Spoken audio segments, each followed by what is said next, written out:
Donc, nous serons toujours dans l'épître aux Romains. Voilà, je vais essayer de parler comme ça.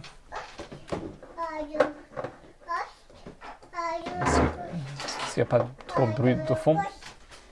Donc, nous allons commencer le chapitre 4 de l'épître aux Romains aujourd'hui.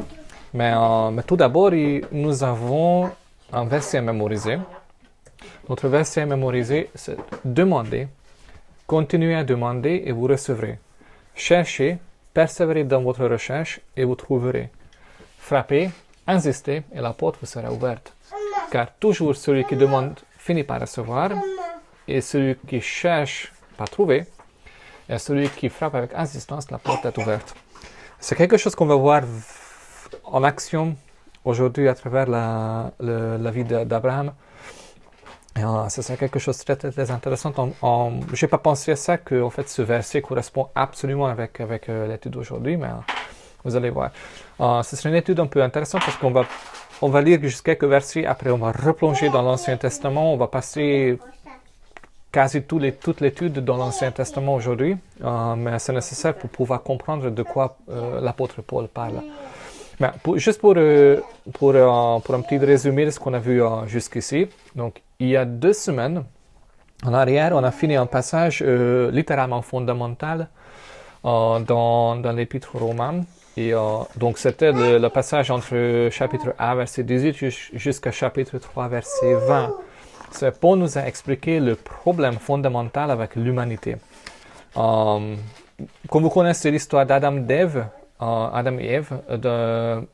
l'humanité dès le début s'est révoltée contre Dieu. Et depuis la chute, chaque personne est spirituellement morte depuis sa naissance. Et on a vu que l'idée de la mort pour les Juifs, c'était l'idée de la séparation. Donc, c'est-à-dire la mort physique était la séparation de l'âme et du corps. Et quand Paul dit que nous étions morts, il parle de la séparation entre Dieu et nous. C'est le péché qui brise le lien avec le Père. Et Paul nous a expliqué que n'importe quoi, combien on essaie de restaurer notre dignité, on s'en fiche complètement de rien de tout. On se renonce complètement à tout pour attendre la faveur de Dieu. On n'est pas à la hauteur de la sainteté de Dieu et on ne peut rien faire. C'était vraiment sa conclusion, qu'on ne peut rien faire. Et c'est une mauvaise nouvelle que notre nature n'aime pas entendre. On est prêt d'admettre qu'on n'est pas parfait, qu'on a des problèmes ici et là, ou même des problèmes assez conséquents. Mais mort, c'est monte un peu trop loin pour notre ego. On veut croire qu'il nous faut juste une petite aide pour surmonter nos problèmes. Mais la Bible nous dit vraiment clairement que nous ne pouvons rien faire. On a vu dans chapitre 3, dans l'épître aux Romains, il a dit qu'il n'y a aucune différence entre les hommes. Tous, sans distinction, ont péché et ont perdu la beauté glorieuse dont Dieu avait revêtu l'homme. Tous ont manqué le but qu'il avait assigné dans son plan. Personne ne saura prétendre d'être approuvé de Dieu ni accéder à sa glorieuse présence. Et ce qu'on a fait la semaine passée, on a commencé à étudier la réponse de Dieu à notre état désastreux. Tous ceux qui reconnaissent leur besoin pour une solution divine et qui cherchent refuge auprès de Jésus sont déclarés justes au titre gracieux. Comme juste le verset suivant, donc verset 24, il nous dit en Romains chapitre 3, « C'est pourquoi Dieu offre à tous un don. Tous peuvent à présent être justifiés, c'est-à-dire déclarés justes aux yeux de Dieu par pure grâce. Ils reçoivent cette faveur comme un cadeau immérité de la générosité divine. Et cela est possible parce que Jésus-Christ a accompli tout ce qu'il fallait pour nous libérer, parce qu'il s'est donné lui-même en rançon pour nous. » La semaine passée, on a vu que Paul a comparé l'ancien système de sacrifice avec le nouveau système de la grâce. Et à l'époque, avant la croix, les Juifs étaient obligés d'égorger un animal à leur place pour obtenir la faveur de Dieu. Et la loi précise que la loi a précisé les exigences concernant l'animal pour que le sacrifice soit acceptable. Et la loi a demandé que l'animal soit ni tache ni défaut. L'un, c'est un problème génétique, donc par exemple un pied manquant depuis la naissance. L'autre, c'est un problème acquis, donc par exemple un œil perdu dans un accident, quelque chose comme ça. La loi exigeait que l'animal soit ni tache ni défaut. Mais ce qui est vraiment, vraiment intéressant par rapport à ça, qu'on ne voit aucune exigence concernant la personne qui offre le sacrifice. Le prêtre n'a pas examiné la personne qui venait pour adorer Dieu, mais l'animal qui était offert. Si vous venez à Dieu fondé sur l'œuvre et sur le sacrifice de Jésus, vous serez accepté comme si vous possédiez la justice même de Jésus. On regarde le sacrifice, on ne regarde pas la personne qui offre le sacrifice. Et c'est à cause de lui, quand on regarde Jésus comme il était parfait, on est revêtu de sa justice parfaite et c'est comme ça que nous sommes acceptés. Ça n'a rien à voir avec nous, c'est tout à voir avec Jésus. Et on a terminé l'étude en comparant le régime de la loi, c'est-à-dire que moi qui travaille pour acquérir la faveur de Dieu, et le régime de la foi, c'est ce que Jésus a tout accompli à ma place. Je suis accepté et aimé à cause de son œuvre sur la croix. On a vu la différence entre la mentalité d'un orphelin et la mentalité d'un enfant. Et nous sommes appelés d'être et se comporter comme des enfants de Dieu. La Bible nous dit que cette grâce est une bonne nouvelle. Et effectivement, c'est une vraiment, vraiment, vraiment bonne nouvelle. Si votre message que vous entendez de la part de Dieu n'est pas cette bonne nouvelle, par exemple, vous entendez la voix de la culpabilité, vous n'écoutez pas Dieu, vous écoutez un autre Dieu. C'est vraiment important que la voix de Dieu, ce qu'on peut entendre, c'est ça. D'ailleurs, beaucoup des lecteurs de l'apôtre Paul, à l'époque, avaient des difficultés à croire ce message parce que c'était peut-être trop bon. Surtout les Juifs, parce que c'était vraiment un choc dramatique. Imaginez pour les Juifs, donc ils ont offert des sacrifices, tout d'un coup, et Paul vient et il dit, mais non, c'est plus nécessaire. Jésus a tout effacé. Mais, ok, c'est qui ce Jésus? Pourquoi il a pu effacer tout et comment ça se passe? Comment est-ce que c'est possible que je peux déclarer juste par la foi sans sacrifice, sans rien? Et j'ai plus besoin, je peux arrêter des sacrifices, comment ça se passe? Et pour ceux qui avaient des difficultés à accepter la grandeur de cette grâce et le changement avec Jésus dans le système de sacrifice, et pour ceux qui voulaient discréditer Paul, donc il y avait deux groupes, l'apôtre va revenir à une personne de clé dans l'Ancien Testament pour expliquer que c'était toujours le cas, c'était jamais vraiment par les sacrifices qu'on a été déclaré juste, mais c'est toujours par la foi, même dans l'Ancien Testament. Et on va regarder un peu la personne d'Abraham. Du coup, donc on y va, on peut se plonger. Ok. La lettre aux Romains, chapitre 4, versets 1 à 3.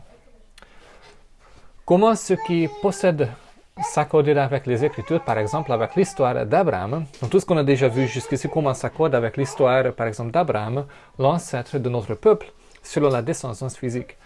Comment a-t-il obtenu le salut? Que pouvons-nous dire à son sujet? S'il fut déclaré juste aux yeux de Dieu, le devait-il à ses efforts et à ses mérites? Non? Normalement, ça devrait être comme ça. Et dans ce cas, si c'était par ses efforts, certes, il aurait pu en concevoir quelque fierté. Mais telle ne fut pas son attitude devant Dieu. En effet, que dit l'Écriture? Abraham eut confiance en Dieu et à cause de cela, Dieu a porté sa foi à son crédit et l'a déclaré juste. On va revenir, on va juste regarder cette dernière ou ce que peut-être vous trouvez dans votre version, c'est... je trouve pas, ici, ça, oui. Abraham eut confiance en l'Éternel, qui le eut compta comme justice. Ok, qui est Abraham? On a tous entendu son nom. Mais qu'est-ce qu'il a fait? Qu'est-ce qui s'est passé dans sa vie pour mériter d'être dans la Bible, mériter d'être connu par tout le monde comme ça? Ok, pour lire son histoire, il faut revenir dans le premier livre de la Bible, le livre de Genèse. Donc on est vraiment tout au début des choses. On rencontre Abraham, donc d'abord il s'appelait Abraham, plus tard Abraham, dans le chapitre 11.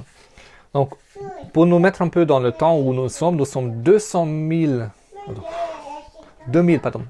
avant Jésus-Christ, 2000 avant Jésus-Christ, et nous sommes environ 300 ans après le déluge. Donc, c'est-à-dire l'histoire avec Noé dans l'arche.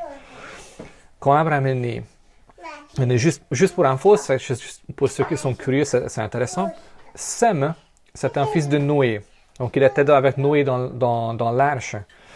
Il est décédé 500 ans après le déluge.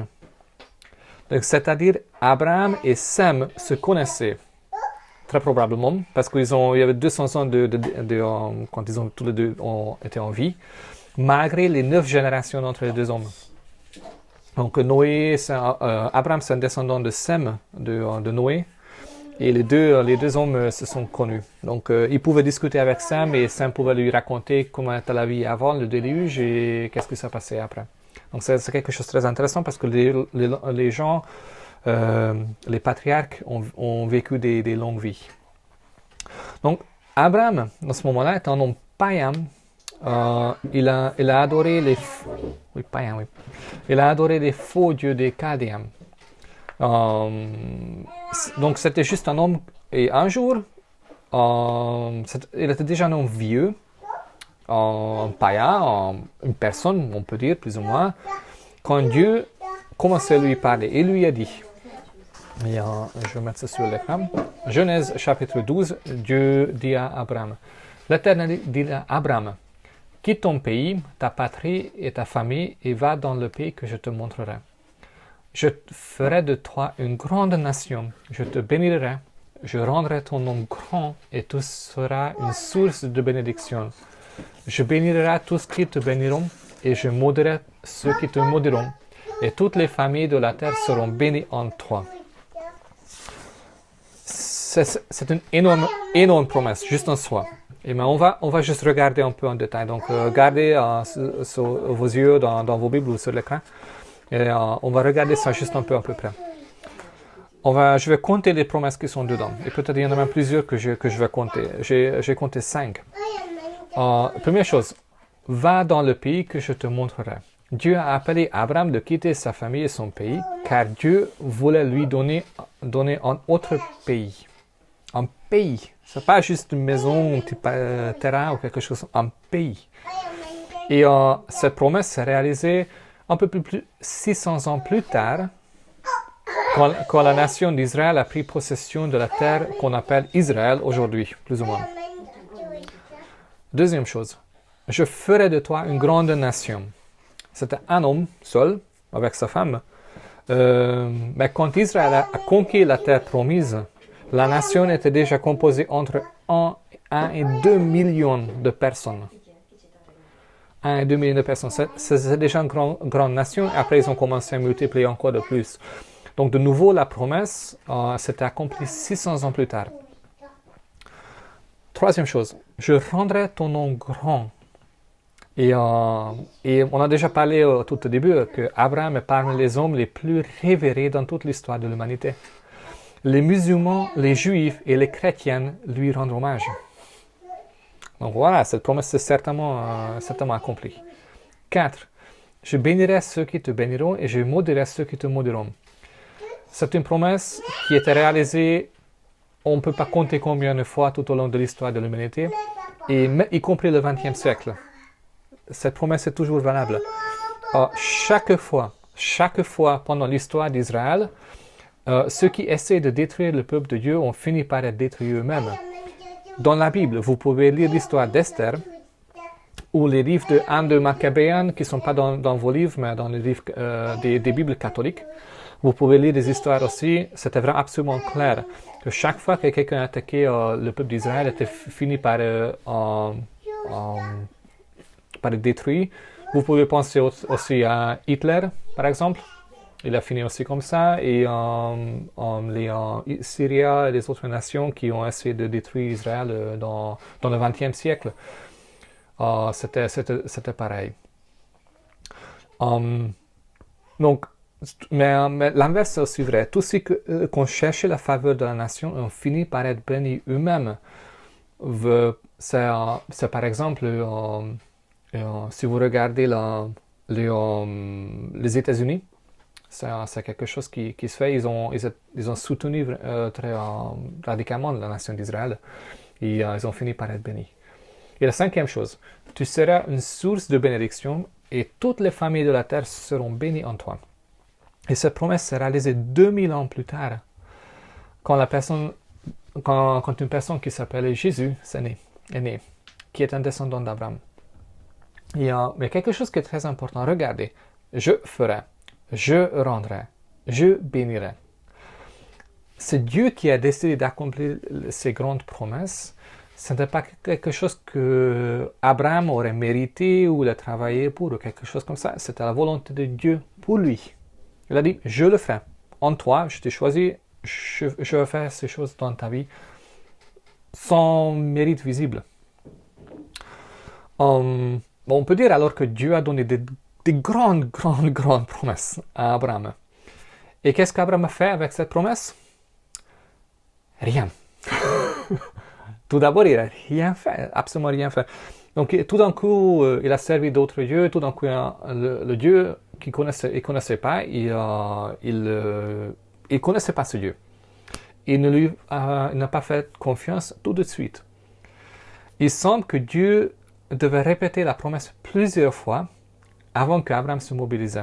Parce que dans les versets suivants, on trouve Genèse 12, verset 4-5. Abraham partit conformément à la parole de l'Éternel et Lot partit avec lui. Abraham est âgé de 75 ans lorsqu'il quitta Charan. Il prit sa femme Sarai et Lot le fils de son frère. Il prit aussi tous les biens, les serviteurs dont ils étaient devenus propriétaires à Charan et partirent pour se rendre dans le pays de Canaan où ils s'arrivèrent. Et verset 7. L'Éternel apparut à Abraham et dit, c'est à ta descendance que je donnerai ce pays. Abraham construisit là un autel en l'honneur de l'Éternel qui lui était apparu. Donc on sait plus tard, ça s'est révélé que Abraham a vécu dans la ville de Ur en Chaldée quand Dieu lui a parlé pour la première fois. Il n'a pas habité à Charan, mais il a parlé à Ur. Il a habité à Ur.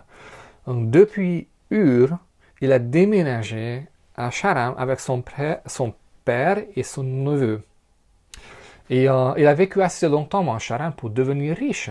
Donc on voit que des années se sont effilées entre la promesse de Dieu et effectivement quand l'enfant il a commencé effectivement à déménager. Il n'a quitté Charan que quand son père, selon la tradition, quand son père a décédé. À Charan, c'est là qu'il a quitté. Mais il a pris Lot avec lui. Dieu a clairement dit, quitte ton pays, ta patrie et ta famille, mais il a pris Lot avec lui. Il n'a pas quitté sa famille complètement. Abraham n'a obéi qu'à moitié, partiellement. Son neveu lui a causé beaucoup de problèmes et de difficultés plus tard. Et juste arrêter pour ça, avec cette pensée-là, c'est très important d'obéir Dieu sans dévier de sa parole. Si on y ajoute ou on enlève quelque chose de ce qu'il nous a dit, ce qu'il nous a demandé, on aura des problèmes. Comme Abraham avait beaucoup de problèmes avec Lot plus tard. Et quand Abraham est arrivé dans le pays de Canaan, c'est le territoire qui est devenu Israël plus tard, 600 ans plus tard, il n'était qu'un étranger parmi les peuples qui avaient déjà habité là-bas. Il a vécu toute sa vie sous tente dans le pays de Canaan. Et intéressant qu'on ne trouve pas de dialogue entre Dieu et Abraham. entre la promesse et la commande, donc va, quitte, je te bénirai, et quand il arrive à Canaan, plusieurs années sont écoulées entre les deux. Mais dans la Bible, on trouve que Dieu n'a pas parlé entre ce temps. Et ça, c'est quelque chose qui est très important pour nous. Et peut-être vous êtes bloqué quelque part dans votre marche avec le Seigneur et peut-être vous avez l'impression qu'il ne vous parle plus ou qu'il ne répond pas à vos prières. Mais je me permettre de vous poser une question. Est-ce que vous faites ce qu'il vous a demandé? Ou vous êtes comme Abraham, qui a tardé son départ. Si Dieu vous demande quelque chose, il va attendre jusqu'à qu'on est d'accord, jusqu'à qu'on le fasse effectivement, qu'on le fasse. Il ne relève qu'un pas, juste un pas à la fois de son plan. Si vous restez là où vous êtes, sans bouger, quand Dieu vous demande à bouger, Dieu va vous attendre à la destination. Mais dès que vous arrivez à l'endroit précisé par Dieu, dès que vous faites ce que Dieu vous a demandé, il va continuer à vous montrer la prochaine étape. Mais si vous refusez de lui obéir, si vous restez là où vous êtes, vous refusez de le faire ce qu'il a demandé, ne soyez pas surpris qu'il ne répond pas à vos prières. Et c'est très important de nous humilier devant lui et faire ce qu'il nous a demandé. Et c'est l'obéissance qui va ouvrir la porte pour encore plus de bénédictions. Donc, on voit que, enfin, après plusieurs années de délai, de retard et tout ça, Abraham est enfin arrivé dans le pays de Canaan où Dieu l'avait envoyé. Ok, tout va bien? Excellent, tout se passe bien à partir de ce moment-là? Pas vraiment. On voit le verset 10 dans Genèse 12. Il y a eu une famine dans le pays et Abraham descendit en Égypte pour y séjourner, car la famine pesait lourdement sur le pays. Comme il était sur le point d'entrer en Égypte, il dit à sa femme Sarai, « Écoute-moi, je sais que tu es une belle femme. Quand les Égyptiens te verront, ils diront, « C'est sa femme, ils me tueront, tandis que toi, ils te resteront en vie. Présente-toi donc comme ma sœur, afin que je sois bien traité à cause de toi et que je reste en vie grâce à toi. » Donc il arrive, il s'installe sous tente et une famine. Il est dans la volonté de Dieu, il est là et une famine qui arrive. Comme le coronavirus dans nos jours, le problème grave qui avait mis des milliers de vies en danger de mort. C'était quelque chose de vraiment, vraiment grave. Donc Abraham a décidé de prendre les choses dans sa propre main. Sans consulter Dieu, il a décidé de se rendre en Égypte. Il n'a pas mis sa confiance en Dieu pour prendre cette décision, mais dans sa propre intelligence. Et techniquement, Sarai était sa demi-sœur, donc c'était qu'un demi-mensonge. Mais pour Dieu, il n'y a pas de demi-mensonge. Soit les mensonges ou la vérité. Donc c'était certainement un mensonge. Donc le plan d'Abraham a réussi. On a pris Sarai dans le palais de Pharaon parce que c'était une belle femme. On a vu, oh, elle est belle. Et on a pris pour le Pharaon. Donc la peur et de l'intelligence d'Abraham a mis en danger le plan de Dieu pour lui, pour les nations qui seraient sa descendance et la venue de Messie. Il a subi sa peur et ça a mis tout le plan de Dieu en danger. Et pourquoi il a mis tout ça en danger? Parce que Dieu a promis de donner une descendance à Abraham et Sarai. C'était impératif que l'enfant né dans leur famille soit leur enfant biologique. Et si Sarai était dans le harem de Pharaon, c'est le Pharaon qui pourrait être le père de l'enfant. C'était absolument important que ce sera leur enfant. Donc Dieu a dû intervenir. Pharaon a appris que Sarah était la femme d'Abraham avant de la prendre dans son harem. Et indigné, il les a renvoyés de l'Égypte pour retourner dans le Canaan. Dieu a intervenu, il a sauvé il a arrangé les problèmes. Dans toute cette histoire, il y avait un bug. Abraham et Sarai étaient très vieux, pourtant elle était belle. Bon, c'est intéressant, elle avait plus de 60 ans à ce moment-là déjà. Mais le problème, c'est qu'il n'avait pas d'enfant. Donc Abraham avait peur. Dieu lui a promis une descendance, mais il n'avait pas d'enfant. Sarai ne pouvait pas concevoir. pas de descendance. Abraham a eu peur. Il a mis sa confiance en Dieu. Il a quitté sa famille, il est arrivé là-bas. Mais il y avait aucun signe qu'en fait la parole de Dieu sera effectivement accomplie. Et les années se sont écoulées sans descendance, sans enfants. Et comment être une grande nation sans enfants? Même pas un seul. Est-ce qu'il s'est trompé quand il a mis sa confiance en Dieu? Est-ce qu'il s'est trompé quand il a tout abandonné pour Dieu? Et on voit que dans ce contexte, on va revenir à notre verset qu'on a vu dans la lettre aux Romains, quand Dieu a parlé à Abraham de nouveau. C'est dans ce contexte de peur, d'inquiétude d'Abraham, quand Dieu s'est adressé à nouveau à lui. Et on va lire ce dialogue en Genèse chapitre 15. Après ces événements, la parole de l'Éternel fut adressée à Abraham dans une vision. Il dit, « Abraham, n'aie pas peur. Je suis ton bouclier et ta récompense sera très grande. » Abraham répondit, « Seigneur l'Éternel, que me donnerais-tu? Je m'en vais sans enfant et l'héritier de mes biens, c'est l'Élisée de Damas. » Abraham dit, « Tu ne m'as pas donné de descendance et c'est un serviteur de ma famille qui serait mon héritier. » Il est très honnête avec Dieu, avec ses inquiétudes et tout ça. Regardez la réponse de Dieu. Alors l'Éternel lui adresse sa parole. Ce n'est pas lui qui serait ton héritier, mais bien celui qui naîtrait de toi. Après l'avoir conduit dehors, probablement de sa tente, il dit, « Regarde vers le ciel et compte les étoiles, si tu peux les compter. » Il lui affirma, « Telle sera ta descendance. » Abraham eut confiance en l'Éternel, qui le lui compta comme justice. Cette dernière phrase est très, très, très importante. C'est la phrase que Paul nous a citée dans Romains chapitre 4, verset 3. Abraham n'a pas cru seulement dans l'existence de Dieu. Oh là là. Dire. Hop. Ich muss stitch. Okay. Right. J'étais où? Donc c'est la phrase que Paul nous a citée dans Romains chapitre 4, verset 3. Abraham n'a pas cru seulement dans l'existence de Dieu, mais il a cru que Dieu est fidèle à sa parole. Il n'a pas cru en Dieu, mais il a mis sa confiance dans la parole et dans la promesse de Dieu. La Bible nous dit que même les démons croient que Dieu existe, mais ils tremblent. La vraie foi est beaucoup plus qu'une croyance dans l'existence d'un être supérieur quelque part.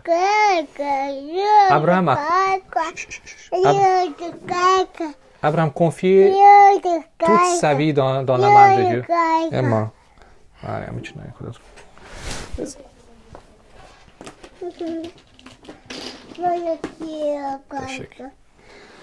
Abraham a confié toute sa vie dans la main de Dieu. Il a regardé le ciel, imaginez un peu la scène, il a regardé le ciel. Il a essayé de les compter et en comptant dans son... Oh là là, la part sur le piano. Il a choisi de faire confiance en Dieu. Il avait déjà vécu quelques victoires, même des victoires militaires avec Dieu, mais c'est un autre niveau. Si Dieu se plante, son nom disparaîtra de la terre. Si Dieu tient sa promesse, il aura une descendance sans pareil. Tout ou rien. Il a pris sa vie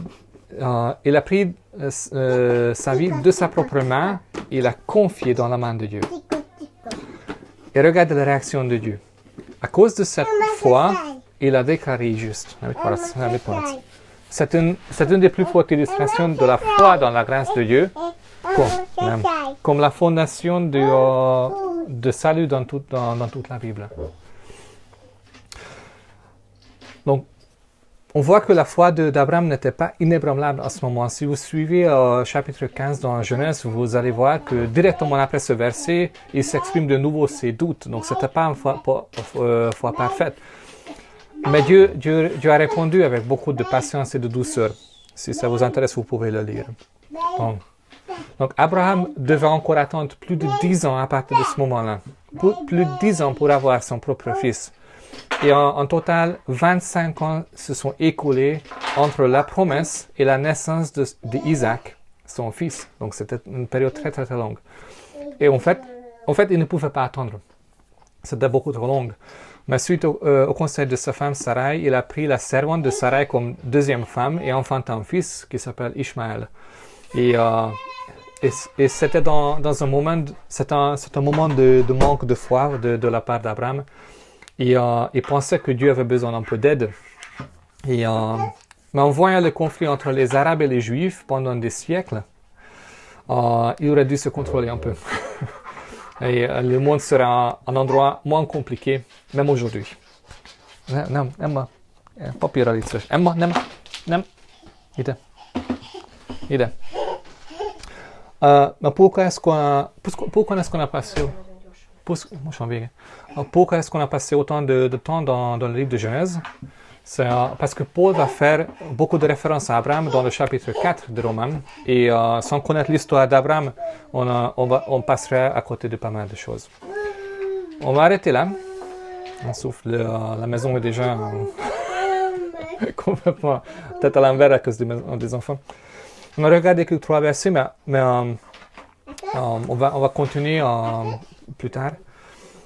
Et mais si vous regardez la vie d'Abraham, donc on a juste regardé quelques moments de clés. Si vous regardez la vie d'Abraham, c'est vraiment une source d'encouragement. Il était comme toi et comme moi. Il était juste un homme normal. Il a fait des choses stupides, mais au moment de clé de sa vie, il a fait confiance à Dieu. Et à cause de son obéissance, Dieu pouvait accomplir de grandes choses dans sa vie. Et est-ce qu'il savait que ces actes d'obéissance auront autant de bénédictions comme conséquence? Est-ce qu'il savait que ces actes de désobéissance vont perturber la paix des nations pendant plus de 4000 ans? Non, il ne savait pas. Mais Dieu le savait. Et c'est ça qui est important. Donc, ne sous-estimez jamais l'importance des actes d'obéissance. Et je vous encourage vraiment de chercher Dieu, de marcher avec lui, d'étudier et connaître ses promesses. Parce que Dieu a beaucoup de promesses pour vous, comme il avait pour Abraham. Elles sont toutes dans vos Bibles. Et faites-lui confiance. Même si votre foi n'est pas parfaite, mettez cette foi imparfaite dans le vrai Dieu. Et après, il va vous garder, il va vous conduire. Et c'est quelque chose que vous ne regretterez jamais. Donc je vais prier, après on va terminer. Et je pense que je vais changer la couche d'Emma. Seigneur, merci pour la vie d'Abraham. C'est quelque chose de très encourageant. C'est de voir des gens faibles comme nous-mêmes, comme des objets de tes promesses. Seigneur, aide-nous à avoir une foi comme le sienne, qu'on puisse effectivement mettre notre vie dans tes mains et te chercher. Même si visiblement il y a tout contre tes promesses, mais aide-nous à mettre notre confiance en tes promesses malgré tout. Amen.